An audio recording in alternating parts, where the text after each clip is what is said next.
Welcome to The Explainer. Today, we're tackling the absolute ultimate travel dilemma. When is upgrading your flight actually worth the hard-earned cash? And when are you just paying a massive premium for a slightly nicer tray table? You know that feeling when you're staring at the checkout screen, hovering your mouse over the upgrade button? It's the classic battle. Does your desire for comfort overpower your wallet? Or is a flight just a metal tube you have to endure to get to the good part? Because let's be real, your vacation doesn't truly start when you land. It starts the second you step onto the plane. So we're going to climb what I call the comfort versus value ladder today. We'll hit the upgrade dilemma, premium economy, business class, first class, the actual booking mechanics behind the scenes, and finally, answer the big question, is the upgrade actually worth it? All right, part one, the upgrade dilemma. Here's the core of the problem. We all want to arrive feeling rested, right?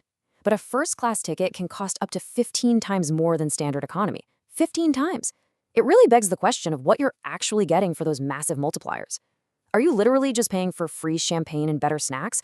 Or is there a genuine physical transformation in how you feel when you cross that curtain? Let's break it down. Moving up the ladder to part two, premium economy.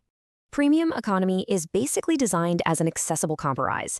It's the sweet spot between sheer survival and utter luxury.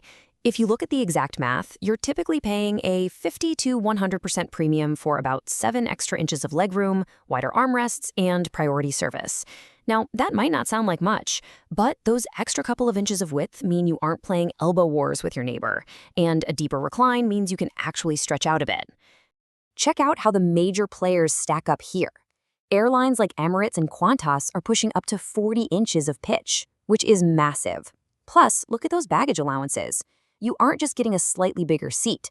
You're getting a separate, quieter cabin with way fewer people, larger screens, and noticeably upgraded meals. For a long-haul flight, it is a huge quality of life upgrade. All right, on to part three, business class, the giant leap. This is it. This is arguably the biggest single upgrade in commercial aviation. This is where you transition from renting a seat to effectively renting a private mini hotel room. Instead of that super dense 3-4-3 layout in economy, modern business class gives you a 1-2-1 layout. The big takeaway here, direct aisle access for almost everyone. No more performing Olympic-level gymnastics just to step over a sleeping stranger to use the restroom. Sure, the price jumps to 3 to 7 times what economy costs, but you are completely upgrading your environment. You get a fully horizontal bed, often over 6 feet long, with premium bedding. You get exclusive airport lounge access so you can actually eat before you fly, multi-course onboard dining, and high-end amenity kits. Basically, you are paying to arrive completely refreshed and ready to function. Which brings us to the top rung, part four. First class, the pinnacle. First class is becoming this increasingly rare halo product focused purely on hyper-exclusivity. Honestly, because business class has gotten so incredibly good, first class had to dial everything up to an absolute 11 just to stand out. While business gives you a bed, first gives you an actual little room with closing doors.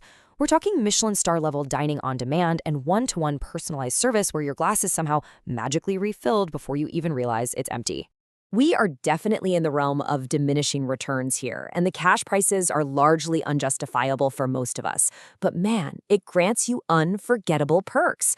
I mean, taking a hot shower at 40,000 feet, stepping out of that shower into complimentary designer pajamas, and sitting down to a dedicated caviar service with Dom Perignon? It's pure aspirational, once-in-a-lifetime stuff. And to show you just how much travelers are craving this space, look at the 2026 Emirates cabin refresh. They are literally sacrificing 120 economy seats just to introduce 56 premium economy seats and expand their business class cabin. Airlines are physically redesigning their massive super jumbos because people are straight up valuing comfort and space over being packed in like sardines. Let's get into part 5, the booking mechanics. So how does this all work behind the scenes? Well, a fundamental piece of insider knowledge you need is your fare basis code. It usually looks like a total random jumble of letters on your ticket receipt, but it's actually the absolute DNA of your reservation. It secretly dictates your flexibility, whether your ticket is refundable, and how long you can stay. The most important part is the very first letter of that code. That matches your booking class. So Y is economy, W is premium economy, and J is business. Airlines use these codes to tightly control exactly how many premium seats they sell. Knowing these codes is your secret weapon, especially if you want to use frequent flyer miles to upgrade. You have to know exactly which letter class you're booked in just to see if an upgrade is even allowed by the airline. Finally, part 6. Is the upgrade actually worth it? When is climbing this ladder actually a justifiable investment? It all comes down to flight duration. Anything under 6 hours, honestly, save your cash. Economy is perfectly fine. If you're going to be awake watching movies anyway, don't waste the money.